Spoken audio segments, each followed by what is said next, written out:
पहिली गोष्ट तर ह्या नियमाचा काय अर्थच नाही आहे.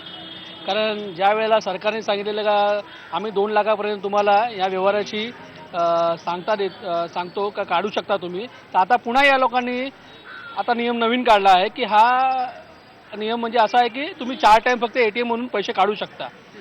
परत ह्या नियमावर आम्ही जायचं. आता आम्हाला 2 लाख काढायचे म्हटलं तर तुम्ही 2 लाख त्या ATM मधून आपण काढू शकत नाही.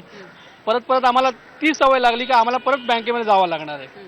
मग आम्ही काय करायचं? तर ते आपले पैसे आपण घरी ठेवायचे की बँकेत ठेवायचे मला कळत नाही. की आपलेच पैसे आपण सांभाळून आपण का सेफ्टी करतो का बँकेत ठेवलं तर आपली सेफ्टी राहणार. आणि कदाचित आपल्याला गरज लागली तर आपण पैसे कधी लागतात कोणी लागतात. मोठ्या मोठ्या व्यवहाराला कॅशलेस असतो, छोट्या छोट्या बाबतीत कॅशलेस असतो. आपल्या घरी मोलकरणी असली काम करायला तर तो कॅशलेस घेणार नाही, त्याला तर आपल्याला रोकडेच द्यायला लागेल पैसे. तर ते विचार करायला लागतं की आता आपण करायचं काय पुढे. सरकार ठरवणार का आम्ही आमचे पैसे कधी किती काढायचे आणि कसे काढायचे हे तुम्ही ठरवणार का? ही सर्वात मोठी चुकीची गोष्ट आहे ही.